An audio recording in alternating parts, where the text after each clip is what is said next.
I wish you guys have a great time today.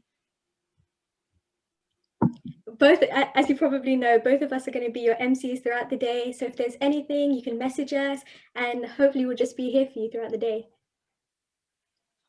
So I can still see a huge amount of black boxes on my screen. So it'd be great if you could all turn your cameras on. That would be amazing. But so let me just tell you what's going to happen today. So it's 10 a.m. now. Everyone's in. So this is the start. And we're going to start off with our keynote from the amazing Bhuta Bhava Prabhu. Then we're going to have an escape room. Then it will be some lunch. Everybody loves a bit of lunch. Then it'll be a Q&A, the workshops, and then at the end we'll finish off with a kirtan.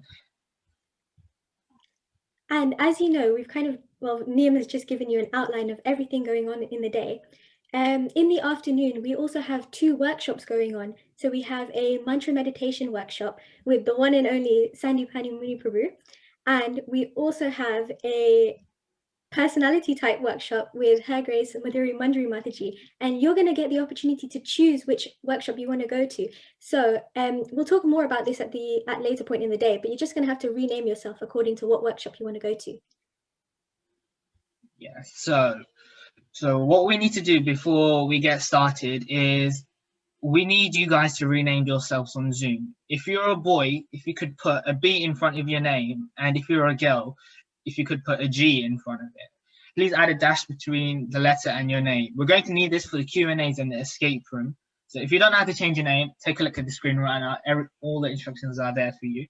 And someone should be sending out an instructional message on WhatsApp if you guys need it. But yeah, that would be great if you could do this. Just wait a few minutes. Possible. That'd be great. Yeah. Thank you all. I can see everyone doing this.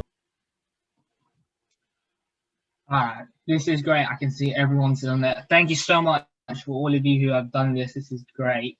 So before we start off with our day, I thought we should start off with an icebreaker.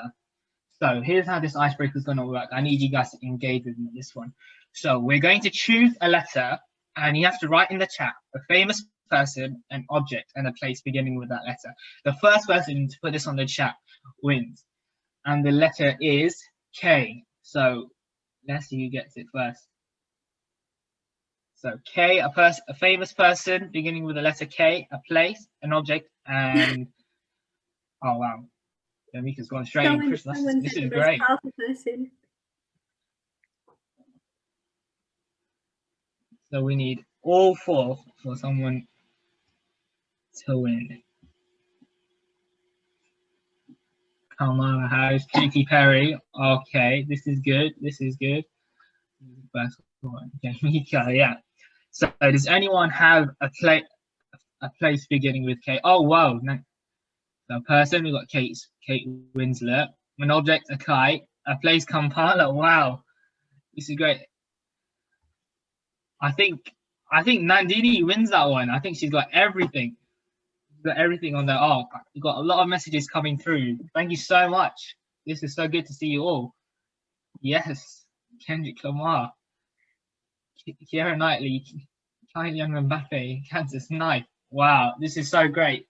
Thank you so much for everyone who's participating. Thank you so much. All right, yes, Kendall Jenner. But yeah, thank you so much for being so engaged, and let's get straight on to our first activity of the day. We are so fortunate to be having His Grace Bhuta Bhava Prabhu deliver our keynote today. His Grace Bhuta Bhava Prabhu is going to be delivering a session on building healthy friendships. He's going to be using wisdom from ancient texts and his many years in applying this timeless wisdom in his career and teaching it all over the country. Bhuta Bhava Prabhu is a student of Bhakti Tirtha Swami and is a graduate of the London School of Economics, where he studied philosophy and economics. He then went on to complete a master's degree in politics and sociology at the University of London. Professionally, he works for an investment bank and trains leaders globally. He also has a podcast, the Ed Anobah Podcast, where he talks about psychology, sociology, and so much more. We are so fortunate to have him here today. So can we please give him a really warm welcome?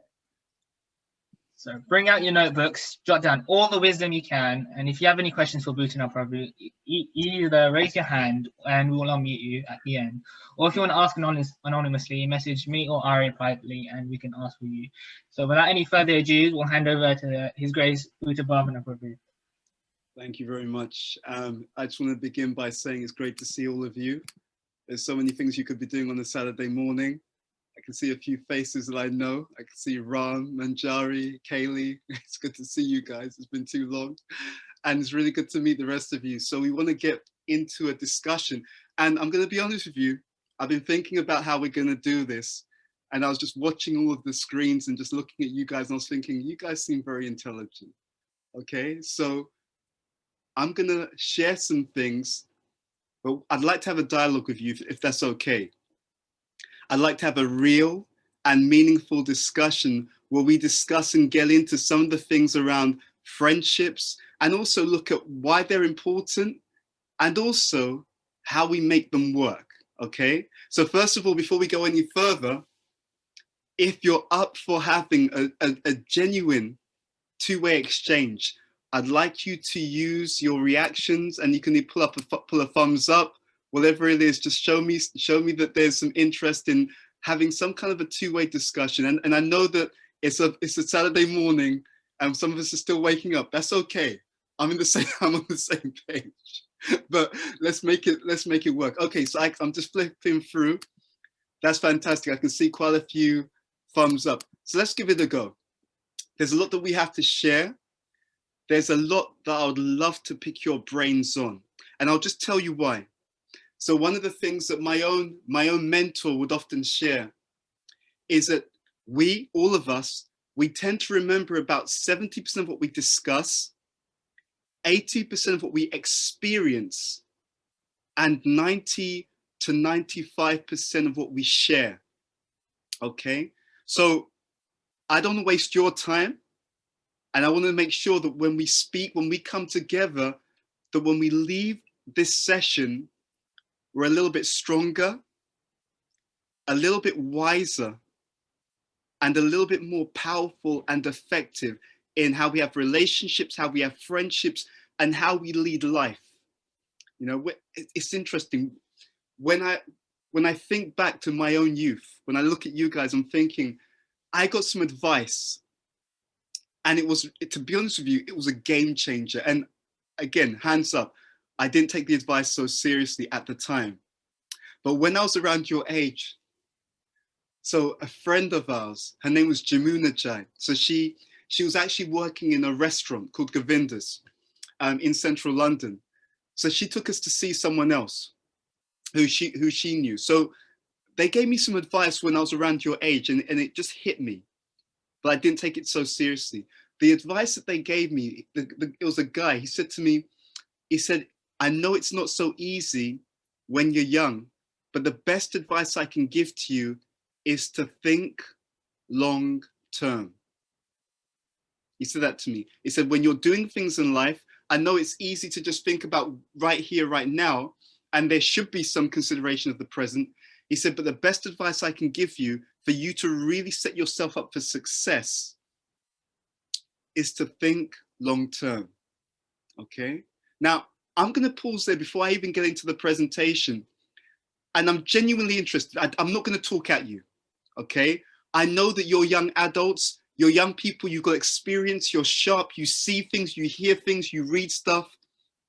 And I'd love to have a real dialogue. And the reason is because if we have a real dialogue, so much more of what we discuss will transform us. Okay? And I'm also working on the basis that not only are you guys intelligent people, but within your heart, you also have a supreme friend. Okay? And you know, we're coming at this whole thing from the Bhakti Yoga tradition. So you also have a friend in your heart who's sometimes whispering to you, hey, tell him this, or I thought you learned that, or you could share this point, an idea. So as we share with each other, we'll make ourselves stronger. So the first thing I'm going to ask you to do, and I'm going to ask you to share this in the chat window, okay? Just share it and send it to everyone. I want you to share with me the answer to the following question. What is the value to us right? Because I'm still young, okay? I'm still hip and happening, right? What's the value to us when we're young? What is the value to us in thinking long term? Share your answers in the chat window, send to all participants. I just want to hear from people, okay? What's the value? That was the advice I was given when I was your age. Why? Let's start looking at some of your answers. Thank you. I can see quite a few. Okay, you have to worry less later. Thank you, Anisha. Very nice. Never have any regrets. Thank you, Cheyenne. Okay, yes, you can plan your career. Definitely, that's really important. Save it for the future me. I love that, Ram. You can definitely plan ahead. Set yourself up for later, less work. Thank you, Casey. Drusty, you can learn from the mistakes. Now that's very interesting because definitely we can learn from our own mistakes, but we can also learn from the mistakes of other people as well. Fantastic. I'm loving the interaction here, by the way, guys. Starting as we mean to go along. Fantastic. Thank you, Ronit. Your youth builds your character. Absolutely. In fact, one of the most exciting things that I learned when I first started to explore Bhakti Yoga, you know, the Krishna tradition and so on, was that there are 4 stages to life. There's 4 stages. The first stage is training, right? And I've seen this actually. That's why I was really excited to speak to all of you, because I understood that how you set up your youth is literally how you set up your life and your destiny. Because in the early stages, what we learn, what we understand, what we practice is so much more powerful, because you can literally set your whole life up by what you do when you're young. Okay, so I'm loving this, and I'm going to keep the comments that you're making, because this is a learning process. What we're going to try and do in this seminar is not just discuss things, but also to model certain behaviors that can set us up for success. One of the behaviors, and I'm going to call it out right now, is that I'm learning as much from you as you are from me, okay? In other words, learning is lifelong. It's not that, oh, Bhuta Bhavana is older, he's read, he's done this. That doesn't mean I know everything. There's 2 types of learning. One type of learning is where you gain new insights. The other type of learning is where you reinforce that which you already knew. Okay, so we're going to go this path together, and I'm going to really draw upon your understanding. It's so amazing.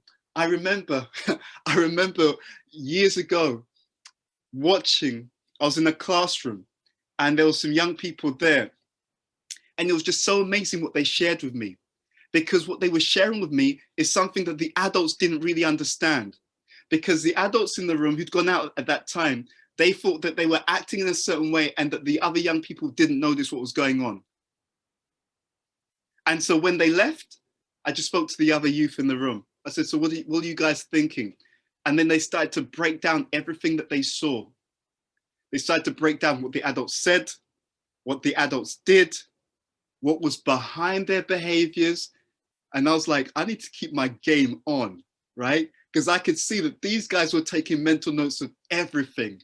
But what was so amazing was that they were watching everything, and it was so amazing because they didn't say none. They're just sitting there quietly, and it was just when you start to explore what they perceived that you realize you thought they saw this. No, they caught the whole book, right? They caught the whole book, contents, index page, back cover, everything. So I want to really draw upon your understanding when we look at this topic. So I'm going to share my screen, and we're going to discuss, let's make this bigger. I just need a thumbs up from someone to say that you can see my screen, and then we'll go from there.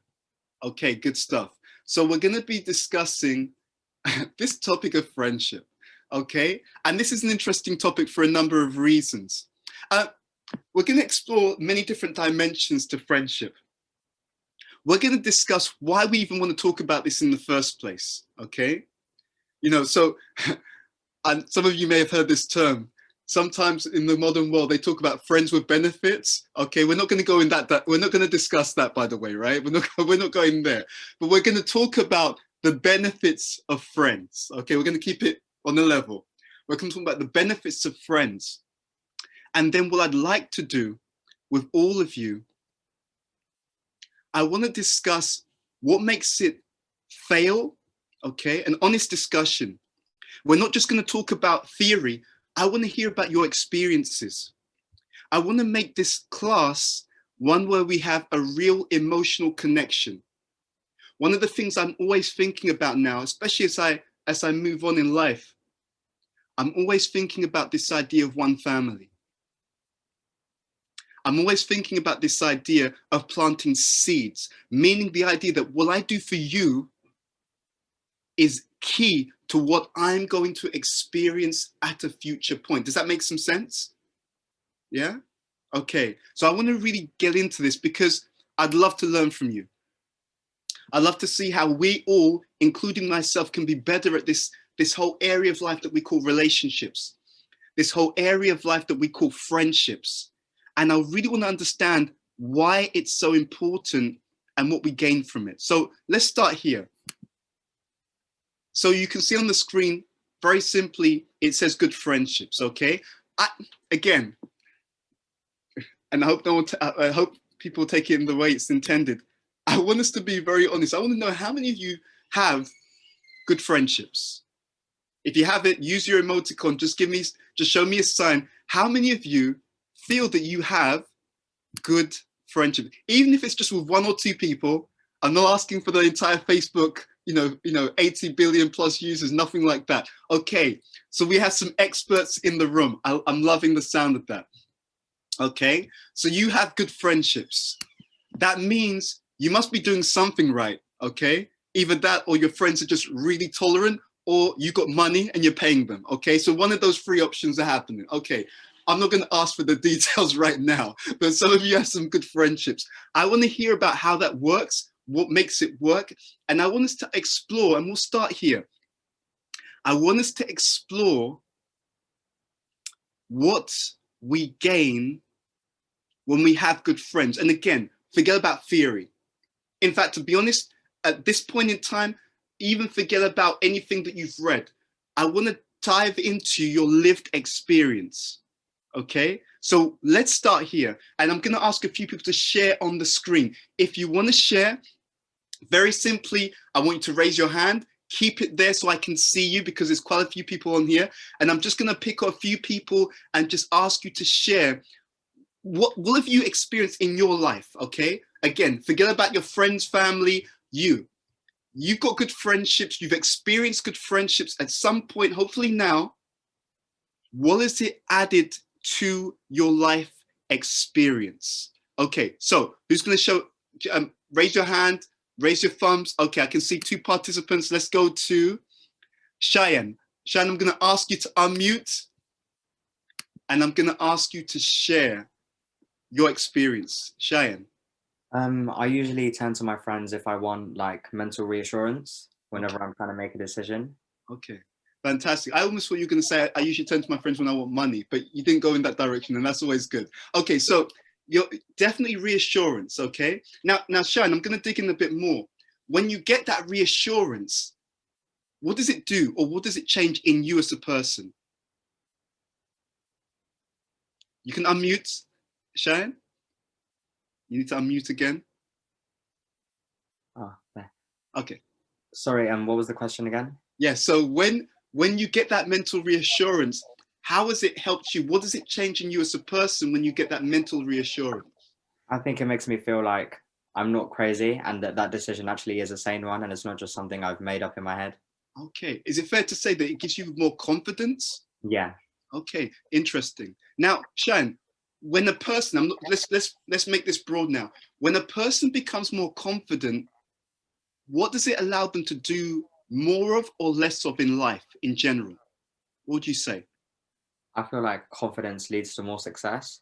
Okay, absolutely. So you really brought out a really key point. Thank you for kicking us off. I'm going to go to Christian.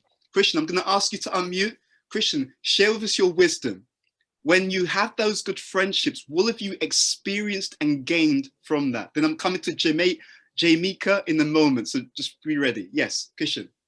I think that having good friendships, they can lead to having good experiences with them and they lead to like long-lasting memories that you can remember for the rest of your life.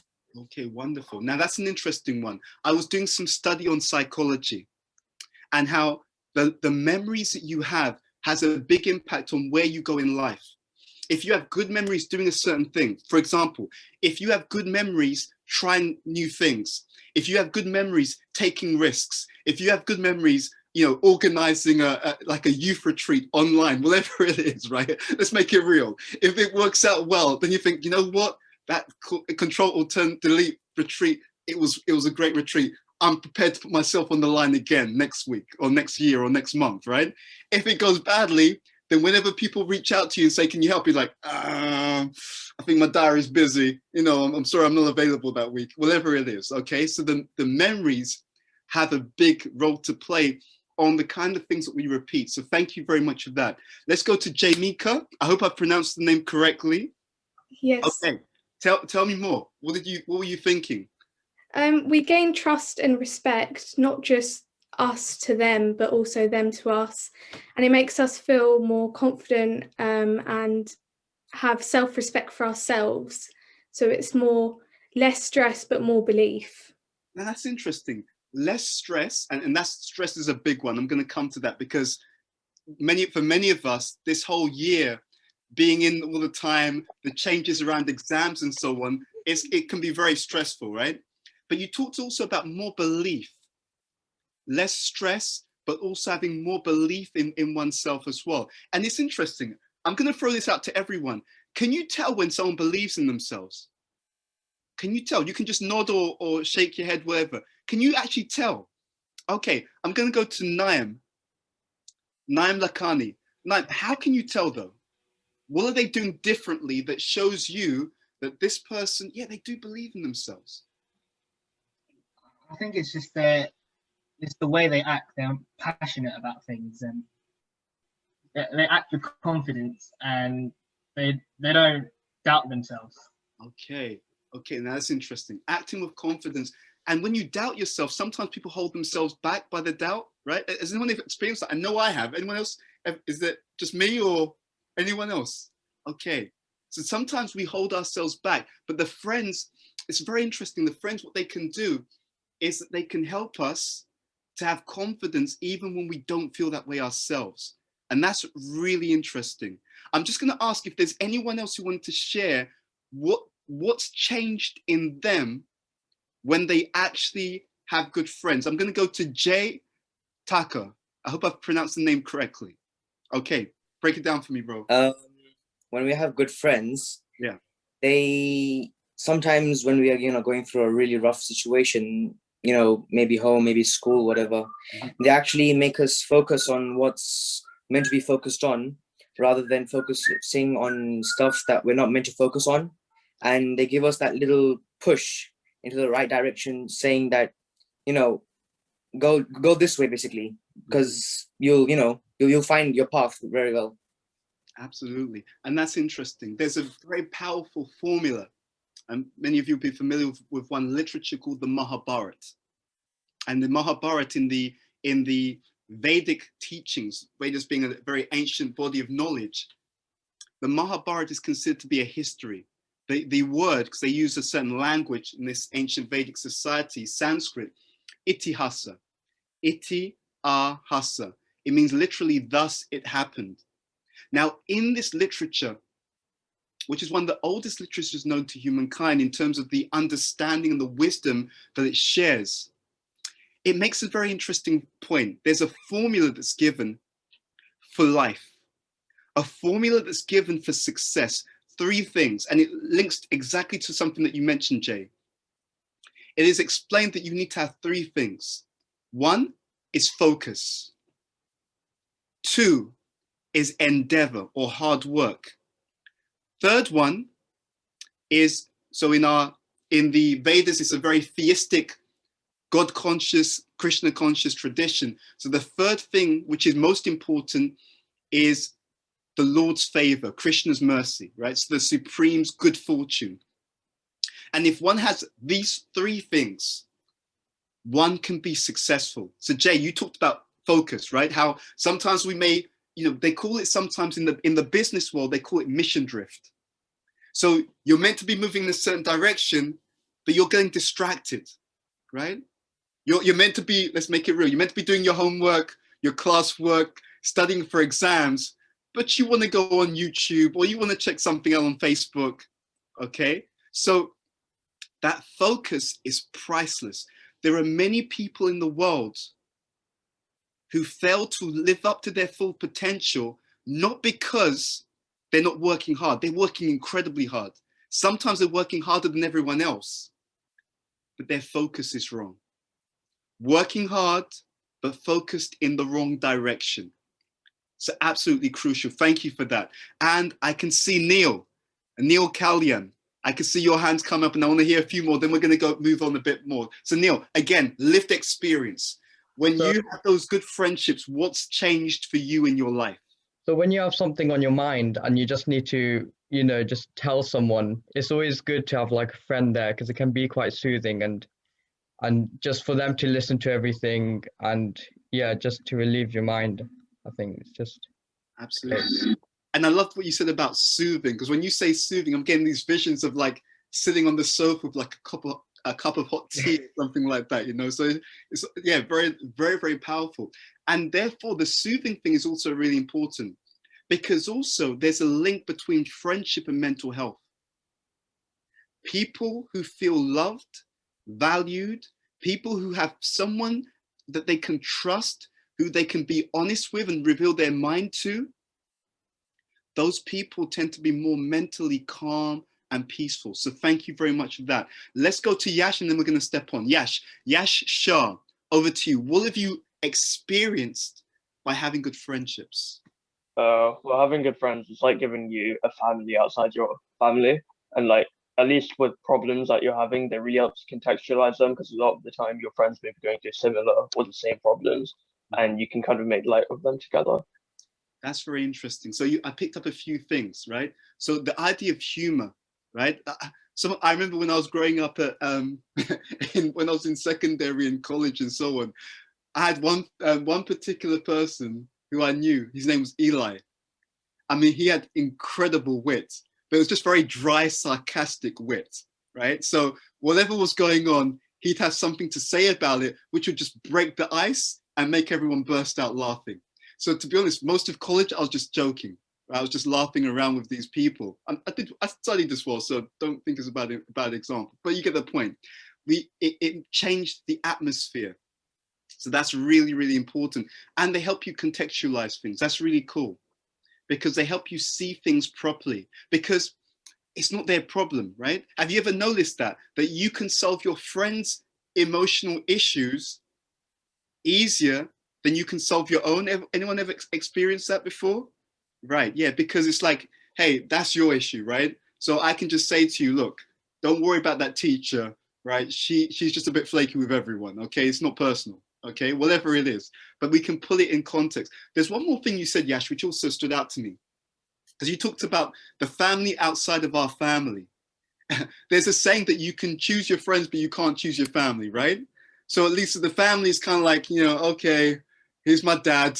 I did something in a previous life. I just accept it. Okay. It's just like, that's just how it's going down. But with the friends, it's like, okay, we'll actually chill together. I know a few people like that. I know some people and they are very strategic about their friendships, right? And not mercenary strategic. It's just like, you know what? You're cool. You're intelligent. You're a good person. We're going to get along. You don't know it, but we're going to be close today, right? We're going to be friends. And they'll just go out to really build those relationships with people that they really vibe with. And then you get the other side sometimes where you get people together and you're thinking, really? Is that real? Really? Is that going to, what do you guys talk about, right? Because you can see sometimes maybe the vibe isn't quite the way that it could be. Let's explore this in a bit more detail. So I'm going to show you my slides. So when we talk about friendship, you shared some ideas, and there's many things that we get. There's many things that we get from friendship. And I want to explore this because one of the biggest things, if we really want to transform, and this is not a discussion seminar only, we want to change. We want to grow. We want to be stronger, better, wiser than we were yesterday. And to do that, one of the most important things that we can do is understand some of the things that we gain from friendships. Okay, so I want to explore a few additional ideas that you can see on the screen. So I'm just going to ask you about them, and whoever would like to kind of share, feel free to do so. So for example, let me just move this slightly. For example, let me go back. So let's be honest, right? Who's ever got some, I won't say negative, who has ever got some feedback from a friend about something that they needed to improve on, okay? If you've ever had that, just raise your hand, please. Okay, anyone?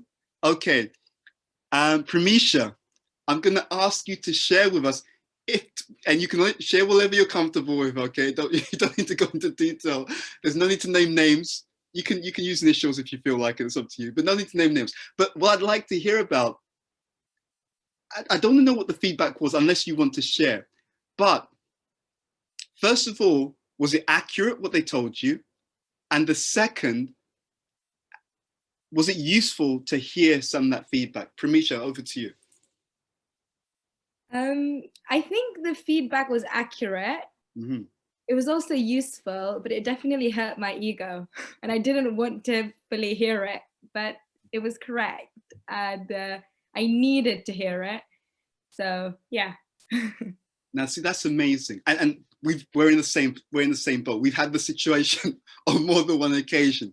And sometimes you hear something from someone, and you know what? I can tell you my own experience. Sometimes I heard something, and at first I thought, nah,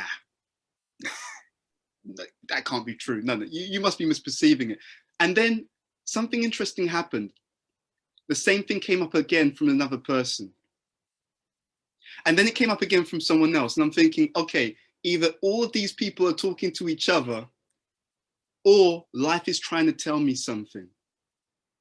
It's very powerful. There's a whole framework around this called Johari's window, right? And I'll just give you the essence of it. The way it works, and it's so aligned with what we hear about and what we read about in some of the Vedic literatures, and I'll explain how they're connected. So in Johari's window, there's certain boxes. There's one area which is what you know about yourself and other people know about you, okay? So common knowledge. There's areas about you and your life that you don't know, and other people have no idea either, right? So I don't know this about myself, I've not seen this about myself, and other people don't know either. Now there's two other areas I want to draw to your attention. There's an area that you know, so things that you know about yourself that you've not told anyone else. Okay, so you know, stuff in the closet, right? I'm not talking about the stuff that you wear when you're going out with your friends, right? So stuff in the closet, things that you know about yourself, but you've not told anyone else. And there's also, and this is really important with friendship, there's also things that people see about you that you do not see in relation to yourself. We have a blind spot, right? Can anyone relate to that? Absolutely. One of the most powerful things that we get from real friendships, and by the way, I don't mean fake friendships. When we have real friendships, they're gonna see something about you that you may not even notice. So our friends, they act like a mirror, especially when they're good friends. Good friends act like a mirror, and they can see blind spots which are negative. Okay, so you know what? You tend to do this when you feel people aren't listening to you. You tend to act this way. But they also see hidden treasure. In the self-help field, they always talk about, you know, be your best version of yourself, you know, acting to your full potential. You need to have friends to really bring that out. Because a real friend will point out, you know what? You know when you sung on stage, you were brilliant, and you're like, no, what are you talking about? It sounded like a toad with tonsillitis. It's like, no, trust me, it wasn't like that. You were really good. It's like, I don't believe it. Like, you know, I saw people like pulling their hands in their ears. It's like, no, they just don't like you. Forget about that person in the audience, right? It's just, but that voice, I thought it was like Beyonce on steroids, right? Whatever it is, right? So someone's going to give you some of that positive feedback based upon something that you've done, something that they've noticed about you that you didn't notice about yourself. So these 4 quadrants, stuff that you know and other people know, stuff that you don't know and other people don't know, stuff that you know about yourself that you don't share, and stuff that other people see about you but may not have told you at this time. So friends act like a mirror. When you have good friendship, I mean, you couldn't believe how significant this is. And because you're smart, I'm just going to say it outright. I bet you practically all of you on the call right now, you know adults, and you can tell that the adult that you know doesn't really understand themselves properly. Right? Some of you know adults, and you can see that adult still hasn't figured out who they are, right? It happens often because in the younger years, the person did not get real and meaningful feedback from people that they trusted. Because the friendship acts like a mirror. When you have good friends, what happens is you get to know yourself better. You understand? When you have deep friendship, it is integral. And I repeat this. This is why I'm so excited about this topic. Good friends make you a more whole person. Because when you have good friends and you do 2 things, so it's not just having good friends externally, right? You can have external friendship and you can have internal friendship. There's a difference. External friendship means like superficial, right? So, you know, let's make it real. So social media. I go on social media, I'm seeing dudes on social media, like pictures of 6 or 7 people, and they're doing this kind of like stuff. And I'm looking at the picture, I'm thinking, dude, you guys don't even like each other. You were complaining about this person just the other day, but you would never tell from the image, right? Because on the picture, on that snapshot, they're kind of like posing, they got their arm around each other, and you know, oh, my friend just did this, it's awesome. And I'm thinking, really? But you sent me a text message the other day complaining about that person. So that is external friendship. But when you have internal friendship means these 2 additional things are there. You're being open with that person. You're revealing, they call it revealing the mind. Okay, this is explained in a literature called The Nectar of Instruction. And it's part of what we call 6 loving exchanges. So within those, you're revealing your mind. So there's someone that you can actually tell your real thoughts to. I got a message from a friend of mine the other day, and they shared something really incredible. And what they were talking about, it was so interesting because they just gave a sentence. But when I started to unpack it, I thought, wow, this is going to change lives.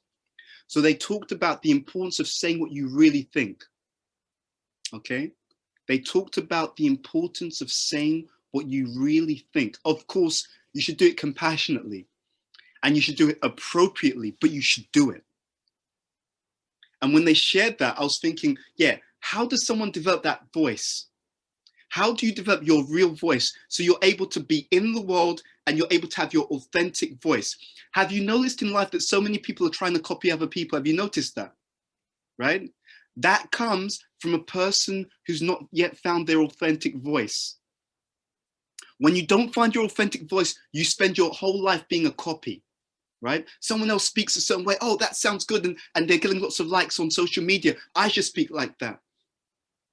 But when you have real friendship, you have a real forum where you can start to find your authentic voice. One of the best tips for this, and when you find your authentic voice, by the way, it makes you more powerful. Because when you speak from a place of authenticity, and friendship is a forum for finding that space to speak from a place of authenticity. When you do that, people can feel it because you're speaking from a place of energy. You're saying what you really have a strong emotion for, right? Most people speak superficially. You know, in certain places in London, they used to say they're just chatting breeze, right? They're just saying stuff like that. They're not saying anything important. And if you don't, it's so interesting. There's a clinical psychologist who spoke about that. He said a very interesting comment. He said that whenever you meet someone, if they're really being themselves, and if they're saying what they really think, everyone is very interesting. The people that you think are boring, to be honest, is usually the people who are scared to say what they really think. Because when you're scared to say what you really think, you don't speak from a place of energy and conviction. But if you really feel strongly about something, people pick up that energy. It's like, wow, that's interesting. Because the excitement that they feel is the excitement that you have. You understand the point? The excitement that they feel is the excitement that you actually have. You're really into a topic. You love it. You think about it. You live and breathe it. It's something that's of interest to you. Therefore, when you speak it, whoa, that energy, right? Akash is speaking. Akash is speaking about, I don't know, woolly hats. He's got his own collection of woolly hats. Okay, he's been collecting them for years. In fact, he's kept them in pristine condition because he knows 24 years from now they're going to be antiques. He can sell them for lots of money and retire early. Okay, so when Akash is talking about the woolly hats, it's on fire, right? And you can feel the energy in the room building up. You can feel the temperature. The fire alarm is sounding off because Akash is talking about the woolly hats that he's been collecting. Okay, and he's modeling them live on the call, just in case anyone else wants to start to collect them. We can talk later on, Akash. I'm interested. I'm open. We can do a deal. Okay, so you see what's happening. The energy is literally contagious. And I'm not talking about coronavirus contagious. I'm talking real contagious. Okay, so when people speak from a place of energy, that energy starts to spill over, okay? And that friendship, so with friends, you want someone that you can reveal your mind to. That's the basic point. Don't get distracted by the woolly hats. We're talking about revealing the mind to someone that you trust. But with friendship also, I was in a darshan actually. Darshan means like a meeting with my spiritual master. And this was at Bhaktivedanta Manor. Many of you will know Bhaktivedanta Manor. It's a very great spiritual center. And we had a darshan, and he told us, there's a few of us, he made that point. He said, with a real friend, you should be able to say anything. And he said to us, and I never forget this, and he said to us, and you should also be able to take feedback from that friend as well. You see, without these forums where we can be really honest and get real feedback, we fail to really understand ourselves. And so you see a lot of people, and that's why there's a big industry now about finding your purpose. Because if I'm confused about who I am, it also makes it harder for me to figure out what I should be doing. Because actually, your purpose comes from your personality. You see? Purpose comes from personality. If you know who you are, it's much easier to figure out what you should be doing. Yeah. So bear this point in mind. This is not a small thing when we talk about friendship. And these are some of the key things that we gain when we have better friendships, better relationships in general. It is literally one of the most important stepping stones to self-realization. And of course, we know that there are two types of self-realization. There's one type of self-realization where I try to understand who I am as a person in this world. And then there's the ultimate kind of self-realization when I try to understand more about my connection and my relationship in terms of how I can serve the Supreme Person as well. Okay, some things to think about. Let's move on. So we talked about some gains from friendships, and that's really key. Now what we want to do is give you some insight about different types of friends.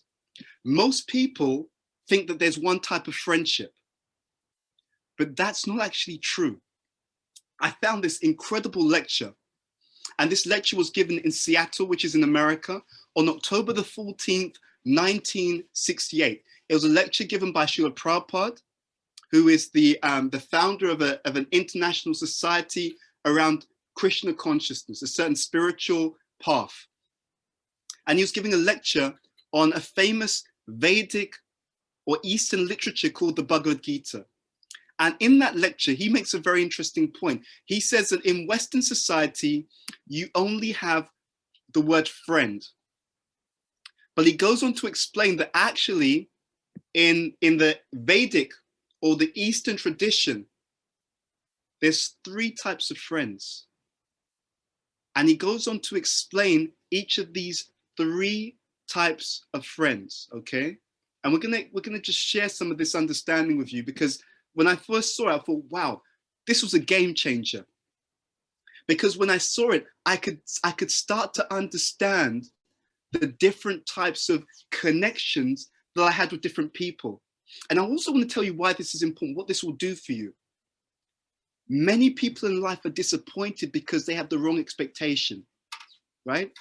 You're trying to get, some people in life, they want to experience the taste of an apple, but it's like, dude, you're eating an orange. That's an orange. You're not going to get the flavor of an apple from an orange, and vice versa. And this is really important for all of you, because you're intelligent, and I want to plant seeds with you guys. That one of the biggest things that happened in my life, and something I'm going to encourage all of you to do, as you move through life, try to develop the right expectations. And try to develop the right expectations, not just based upon how you feel or how you are. Try to develop the right expectations based upon knowledge. If you have knowledge, then when you see anything and when you move in any area in life, you'll know, okay, I'm in this situation, I can expect X, Y, and Z, right? I can't expect A, B, and C.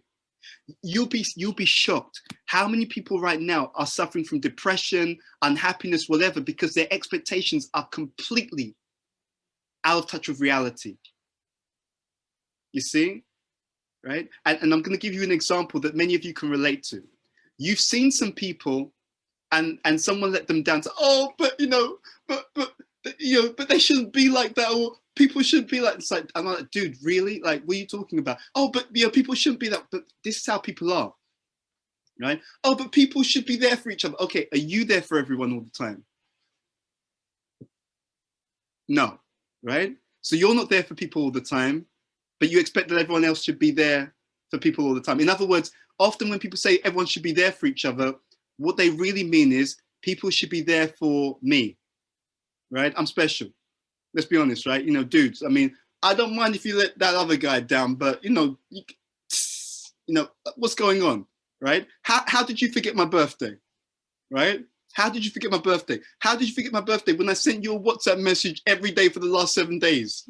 How did you forget my birthday? How did you forget the hint where I said that I want an iPhone 12 Pro for my birthday, right? What do you mean you got no money?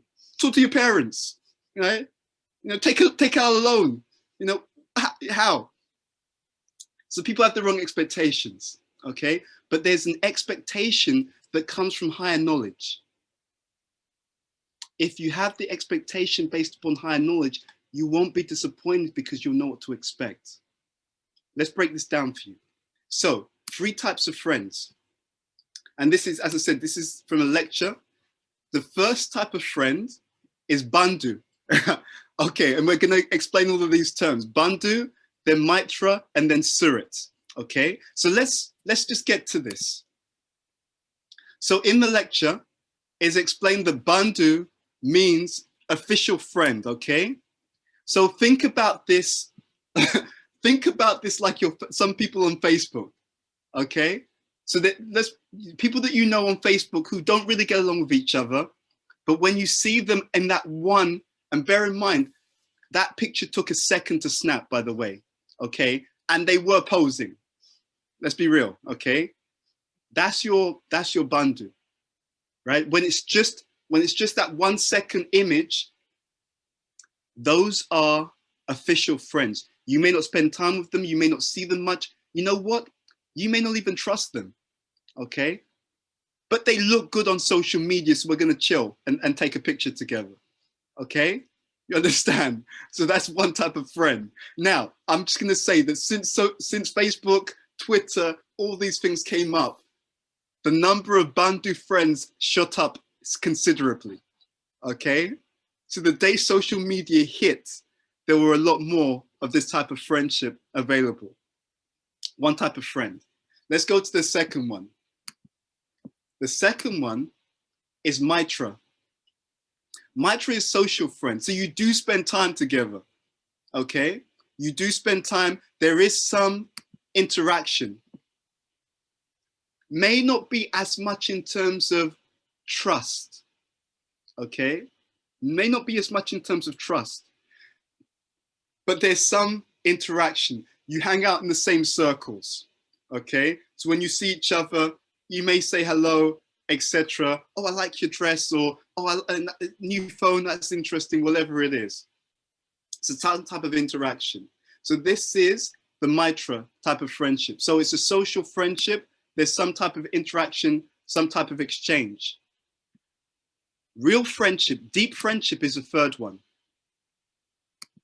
Surit is your close friend, okay? This is where you get the forum more and more to say what you really think.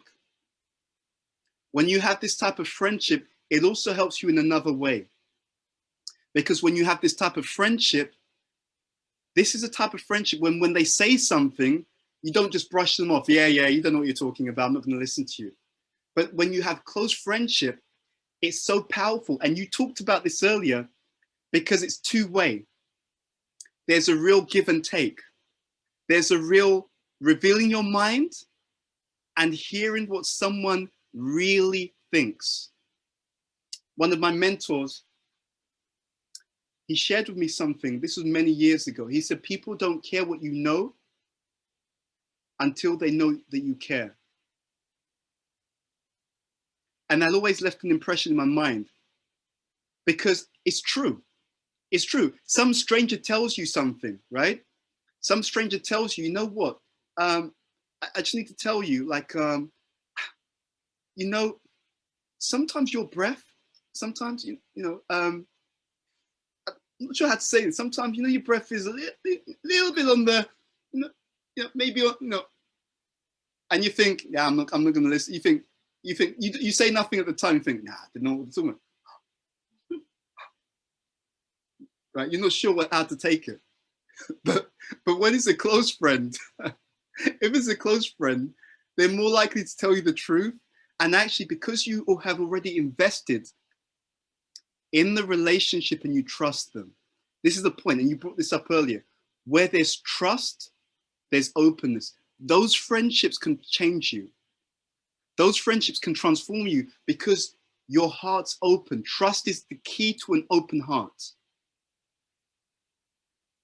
Okay? Trust is the key to an open heart. And trust isn't cheap. Trust usually comes because you've built up a relationship over time. You've put something in the relationship bank account. You've given time, you've given energy, you've given concern, support, whatever it is, and people have reciprocated. They've given back, and you think, okay, therefore, this is someone I can actually trust. And when you do that, they're literally more able to access your heart. So when they say something that you can work on, you don't get triggered because you're secure. I trust them. They've shown that they're on my side. And also when they say something positive and encouraging, it's worth many more times the same kind of encouragement from a stranger. A close friend, the people who we're closest to are the people who can help us the most, but they're also the people, if they misuse that, who can hurt us the most. Does that make sense? Yeah? So it's a really big thing when we have friendship. It's a really powerful thing when we have friendship, because it's really about how we utilize the relationships in a way that's really powerful and really progressive for all of us. Okay? So let's explore this idea of friendship and let's see what we can do to really make it work. How can we turn the friendship in such a way that we can actually have better friendships, more effective and wholesome friendships? I'm going to share one slide with you. I might jump it actually, let's see, because of time. But I want us to explore how we can make friendships work. Because friendships and relationships are ultimately eternal. It is considered that when we go to our original, let's say, home, for those who are connected to what we call the Krishna or the Bhakti tradition, it is explained that there are eternal relationships and there are eternal friendships where every interaction just becomes sweeter, stronger, deeper. So we want to understand how these work and how we build those relationships which take us back or help us on our journey to the supreme relationship. So I'm going to pause here. Before I share some ideas for friendship and open up for questions, yes, I think Rahi, you've already started the process. I want everyone to share in the chat window, what are your best practices for great friendships, okay? You're an expert, you're giving advice to people, they're coming to you and saying, look, Arya, how did you have these great friendships, right? And Arya may turn around and say, you know what, they're not really great friendships, we just spent time with each other on social media, right? She may say something like that, right? Or she may not. I'm just speculating. I don't know Arya. I don't know what her friendship circle's like. I'm just speculating. But if someone came to you and asked for advice on great friendships, what would people say? Share your answers in the chat window. What makes for these great friendships? Okay, what are your best tips, best practices for great friendships? Okay, I'm just gonna see what you're coming up with. No one said bribe them, which is actually really good. But bribery does work. I have tried it. It's just that you do need to have a good sum of money. All right, okay. That was actually a joke, by the way. There's no need to laugh at my jokes. There's no need. There's no need. Okay, so let's move on. So good listening. Yeah, Pramisha, fantastic. That's good. Neil asking now and then how they're feeling. Okay, Christian taking time to talk in person. Anuj jokes. I love that one. Playing PS4 with the lads. Cheyenne, okay. Yep, that could definitely be useful. Rahi, choosing. Okay, Rahi, I'm gonna ask you to unmute. I'm gonna start with Rahi. Rahi, I want to know more about choosing friends wisely. Okay, so I'm gonna ask you to unmute, and if you could share what you mean by that, choosing friends wisely. Akash, let the hats go. Akash, just let it go. Let the hats go. Honestly, we just need to move on. Okay, so Rahi, can I get you to share something? Oh, you don't have a microphone. Okay, no worries. I'm gonna go to someone else then, because I think it was a very good point about choosing. Actually, no, I'm gonna throw it out to someone else. I'm gonna ask someone else to share. How do you go about choosing friends? If it's such a big thing, how do you go about choosing your friends? I'm gonna go to Cheyenne, because I can see your hand up. How do you do this? You have to like make sure that they won't have a bad influence on you and encourage you to do stuff that you don't feel comfortable about doing. But if you spend like more and more time with these people, they can like jump into you, like they can make it the idea of doing something that you know is not good for you less like bad, and make it more of a thing that you feel like you can imagine yourself doing. Absolutely, absolutely. So because that influence. Yeah, absolutely. It has a huge influence. And you know, there's always this saying about staying away from bad company, bad associations. So that's absolutely key. I saw Yash, you had your hand up. Would you like to share, please? Yeah, I think what was just said is important, but I think you also don't really want to be too controlling over it, because I mean, some of the best friends I've made have been completely by chance, and sometimes it's better to just let, like, you meet a lot of people in the opportunities you take if you're doing something, and you meet like-minded people, and that's some of the best ways I've met people. Absolutely. So bringing those two things together, one of the things that I'm learning from what you're saying is it's also important to get to know people over time. Right? It's not that immediately they have to be best friends, but it's also not that we immediately say, oh, I'm not going to be friends with this person. We sometimes really want to understand people, because sometimes the way a person comes across initially is not necessarily the way that they are in the long term, right? So giving that time and getting to know people, absolutely. I can see Jamika, is there a comment you wanted to make? To not accept a friendship that you have doubt in, or if there's red flags, don't just overlook them, but to almost see that as a warning to see if this friendship is worth putting your trust, putting your effort in. Yeah, absolutely. So sometimes it's about, again, getting to know people all the time. And like, you know, if you walk around, if you meet someone and they're just walking around with a red flag all the time, that's just weird, right? It's just strange, right? So they probably do need some kind of mental help to begin with before we even get into talking about friendship. That was another joke. I'll move on. Okay, so the other thing is, what else can I do as to build friendship? What other things can I do that can help? Let's go to Neil. Neil, any comments from you, Neil? Oh no, mine was from the last point. Okay. Yeah. Thank you. And I can see Monica. We haven't heard from Monica. Monica, you've talked about being cautious and thinking. Monica, tell me more. I think it's like wherever in life you go, you're always going to meet toxic people around you. There's always going to be negative vibes around everyone. The thing is, like, you have to always think like, are they actually worthy of telling everything? Like, should you actually tell everyone what you think? What are the words you have to say, what you think?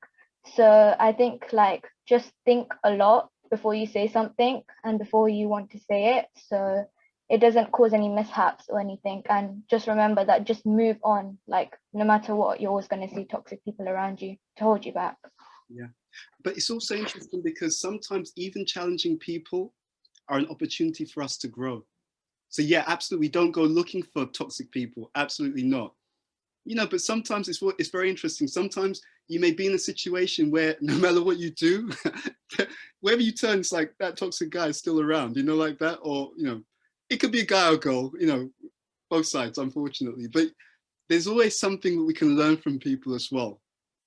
And one of the most powerful and transformative things we can do in life is to think of life as like a living classroom. To think, what is it that I'm meant to learn from this experience or this interaction? I'm going to share a few last ideas with you, and then we'll just open up for questions. So, some key best practices if we want to build real friendships, okay? There's a saying that I have, and that saying is that the love that you give pursues you, okay? I repeat that because it's so important. The love you give pursues you. That means the way I treat all of you, the way I act, the intention that I have has a huge impact on what's going to happen to me and what I'm going to experience throughout my life. So it's so amazing, and you can actually check this.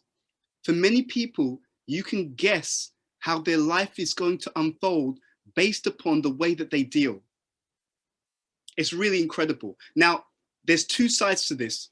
One is dealing with good intention towards people. And the second is also dealing wisely.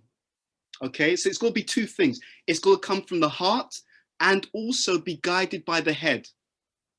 You have some people, they're just very shrewd and calculating, but the intention isn't good. So even though they get what they want externally, you can tell that they're empty inside. They're unhappy. They have no real deep loving relationships because it's all here.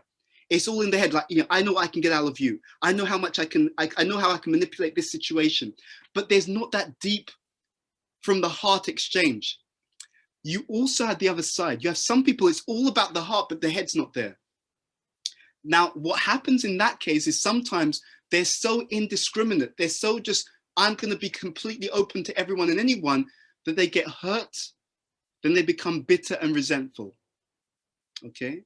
So you don't want either extreme. What you're looking for is both. It starts with the heart though, right? You want to have good intention, but you also want to use your intelligence. Okay? This is a formula for life.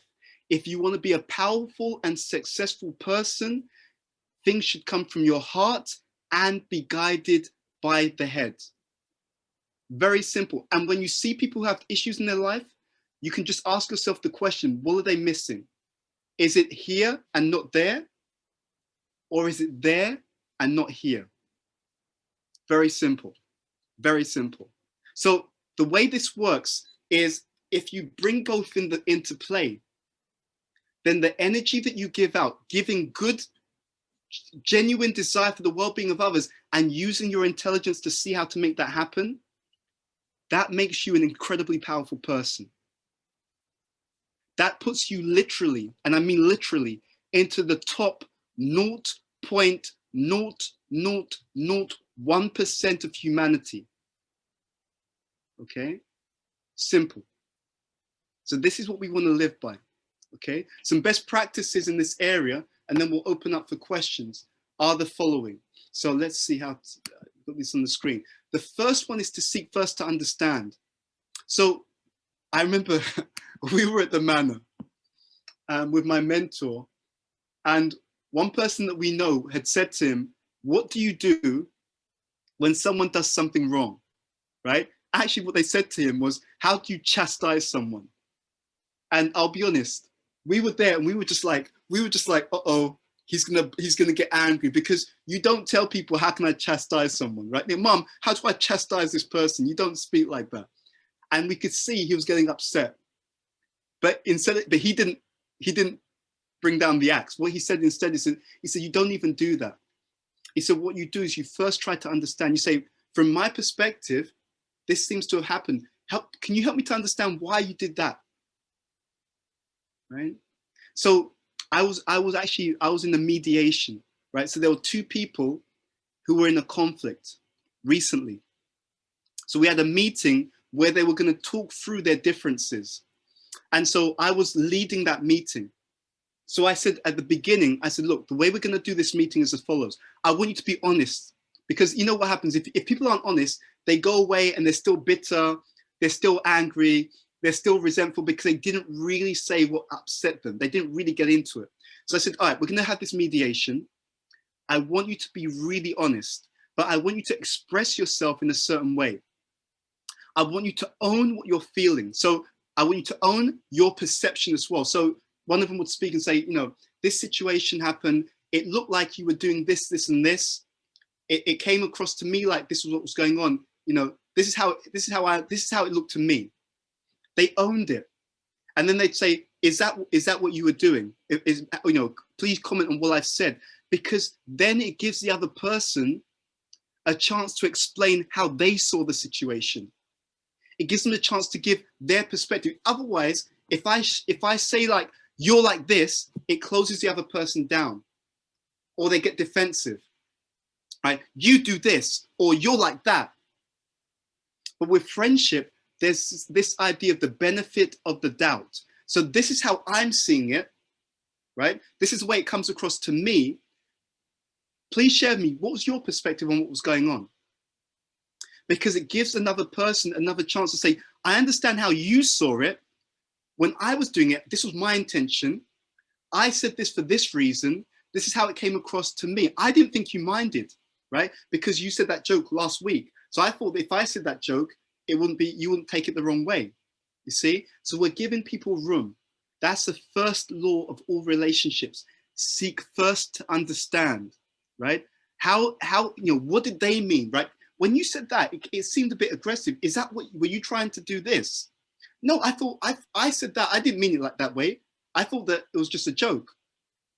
Because we do see the same thing in different ways. So we want to give each other the benefit of the doubt. So start there, okay? The next thing we need to be conscious of, the next thing we need to be careful of, let's go back, is to give and forgive. Why? Because we're not perfect. If I want to be forgiven for mistakes that I've made, then I have to model the behavior that I want to receive. Otherwise, what I'm saying is, yeah, if I do something wrong, you shouldn't take it seriously. But if you do something wrong, I'm going to hate you forever. That's hypocritical. It's unfair. So in real friendship, it's give and forgive, okay? The next one, as you can see, is we want to learn from each other. That's the idea of giving feedback, receiving feedback. And all of this, ultimately, real friendship is we want to help each other to be at their best. If you start when you're young, you'll have the best kinds of relationships you can ever have. Why? Because you've invested in putting something into the relationship bank account. Okay? And that is, you're able to share what things can help people to grow, and you're able to receive insight and guidance from others on how they can grow. Those are real friendships. They're the best friendships, and they make you stronger, better, more resilient, and happier individuals. Okay, I'm going to stop there. I've gone over a bit into our Q&A, but because we made it interactive throughout, I thought we had some opportunity to express each other anyway. But now I'm going to open up in the last 10 minutes or so for any questions that you may have.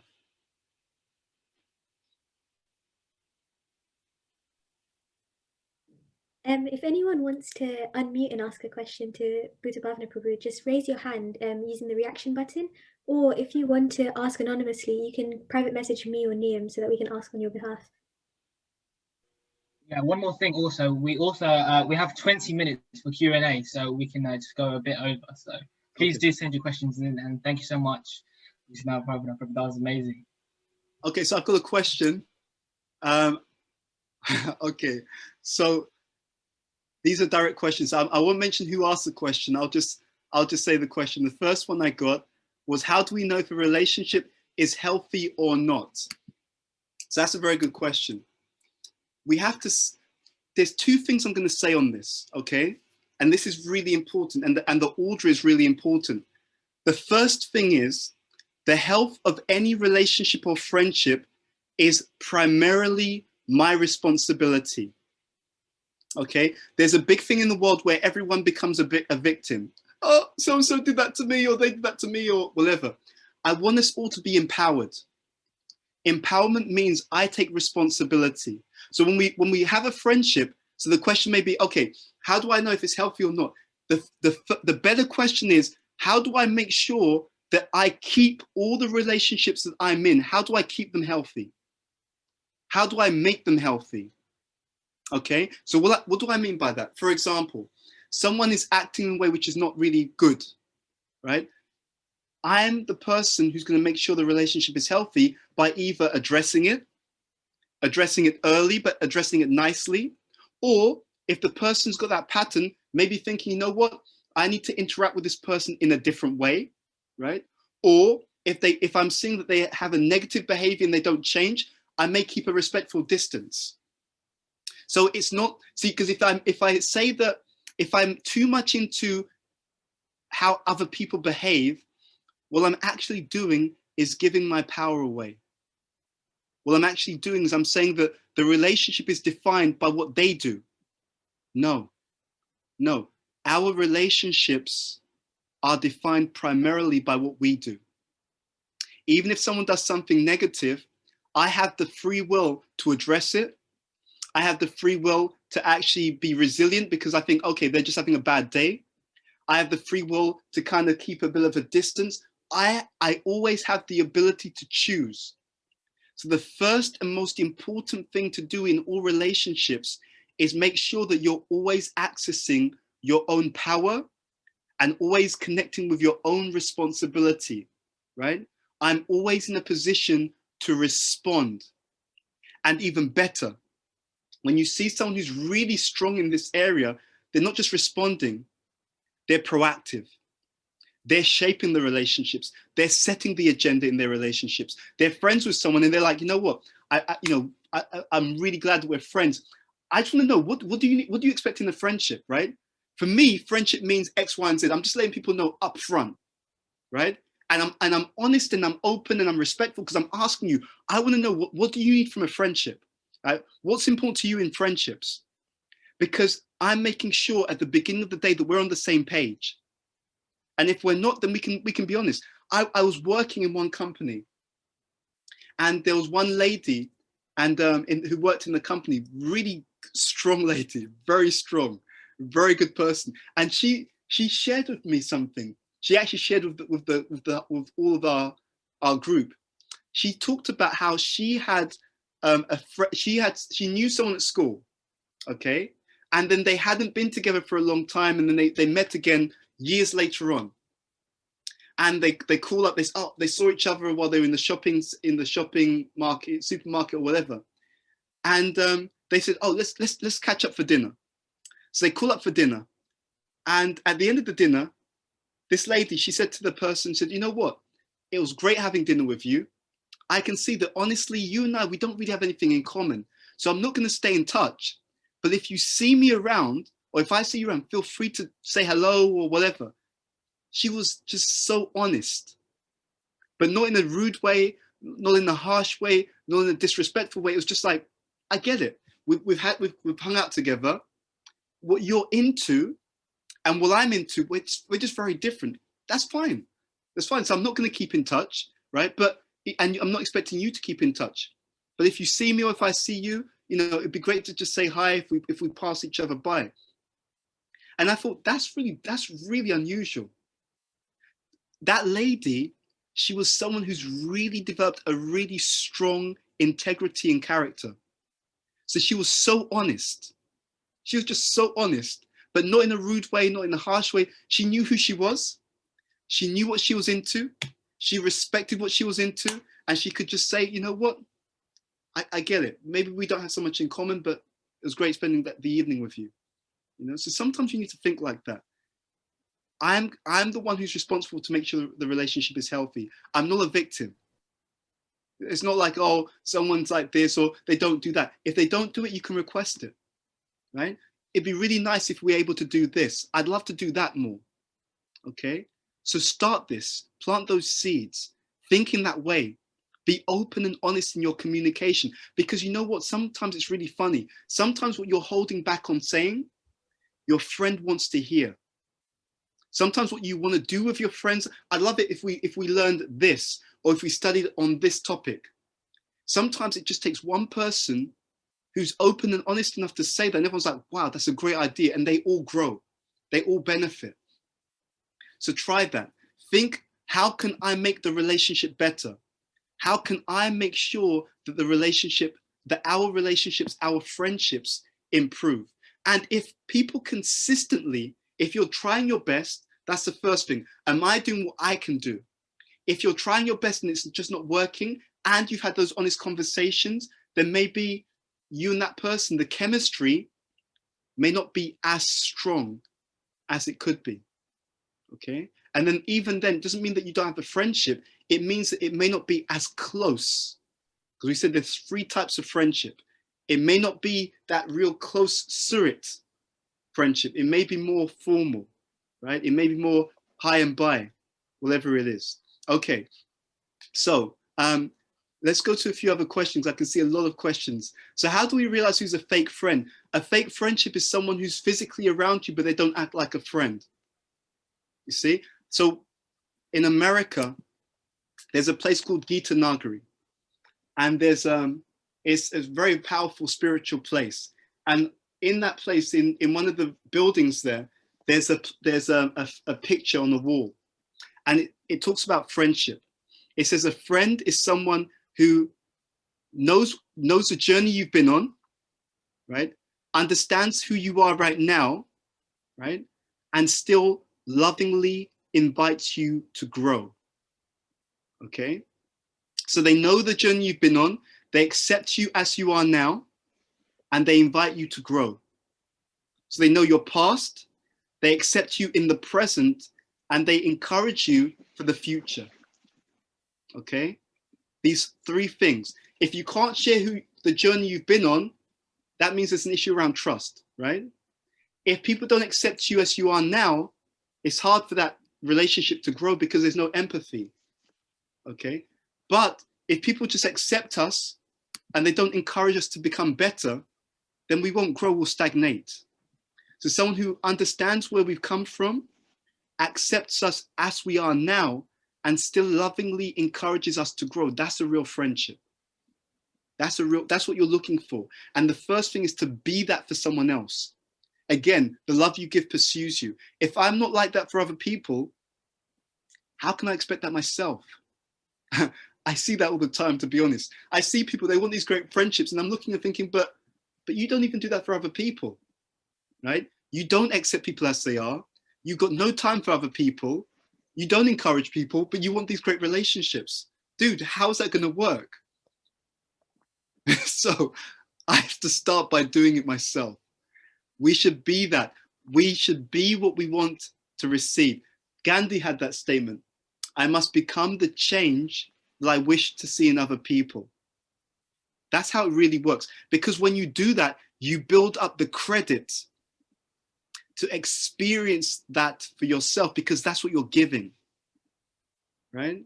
That's how life works. Life works. Whatever you want, give it first. Give it sincerely from the heart, but give it wisely. Give it especially to people who can reciprocate, who are willing to reciprocate. So you have love to give.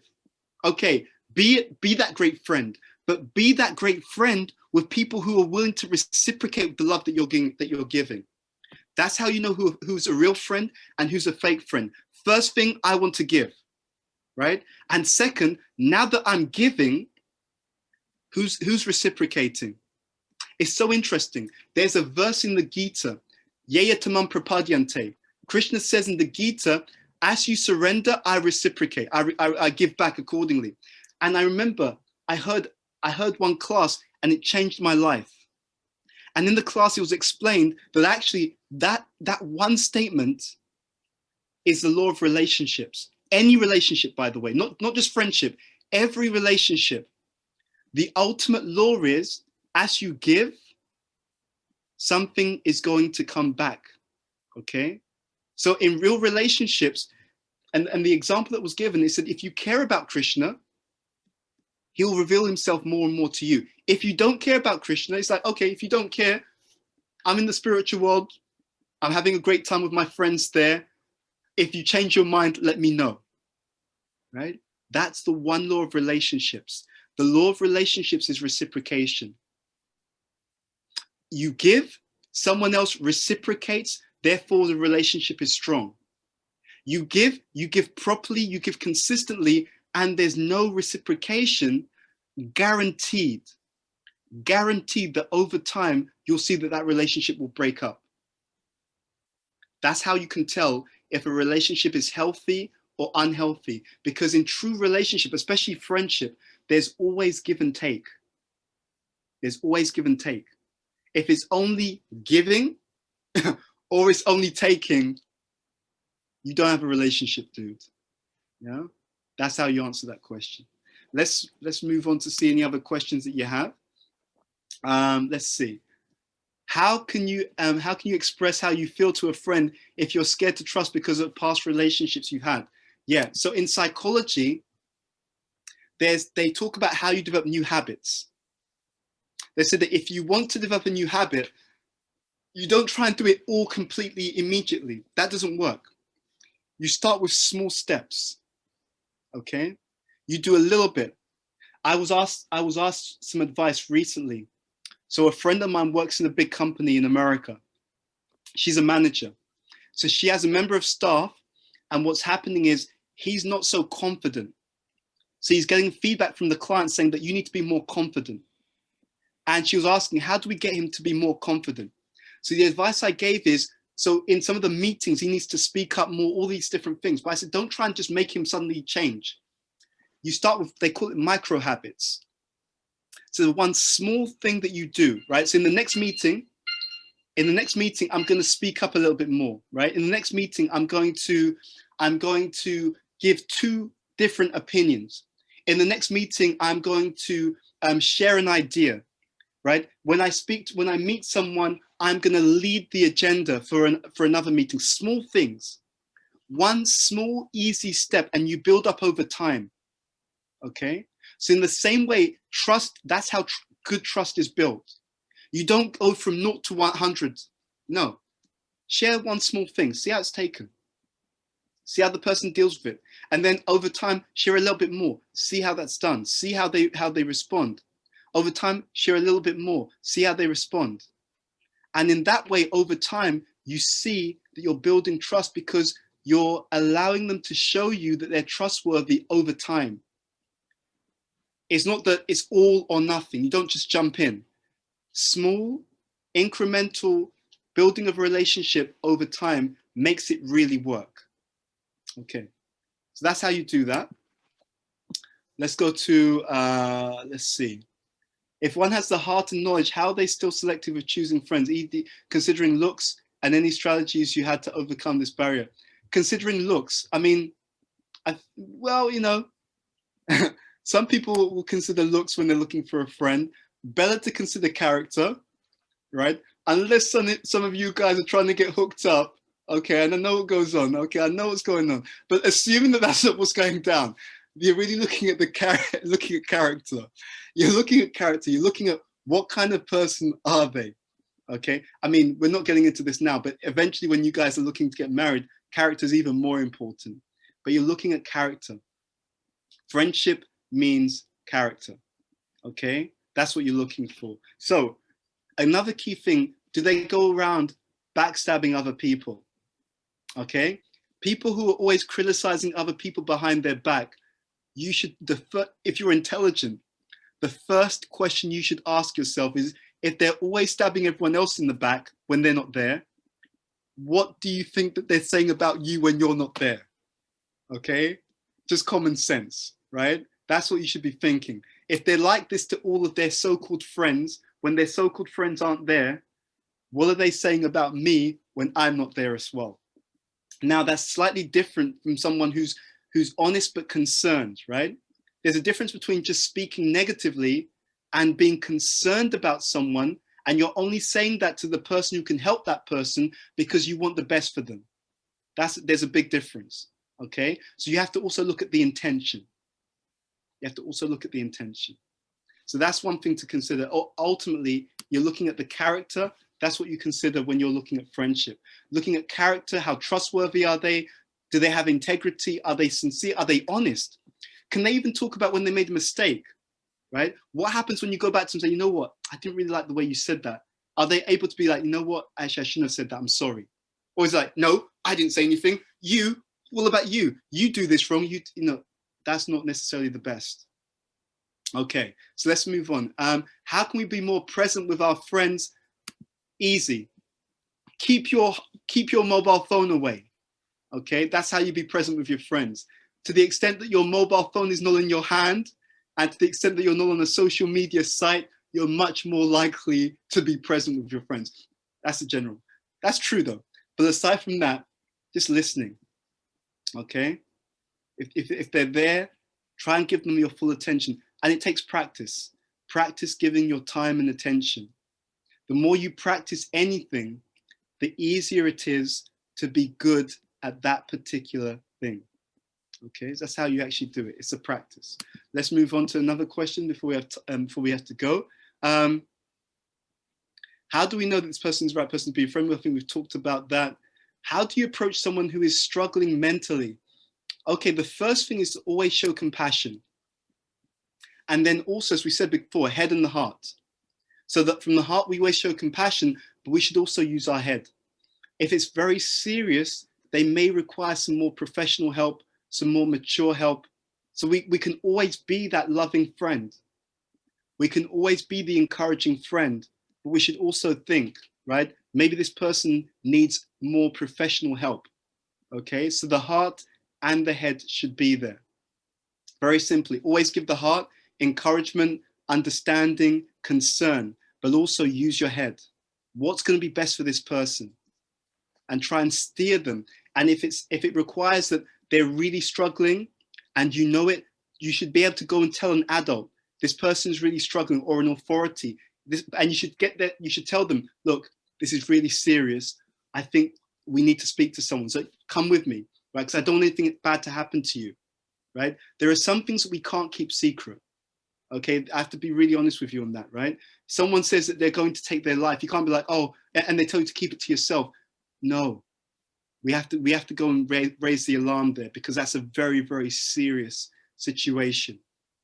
Okay, but that's the key point in terms of that point.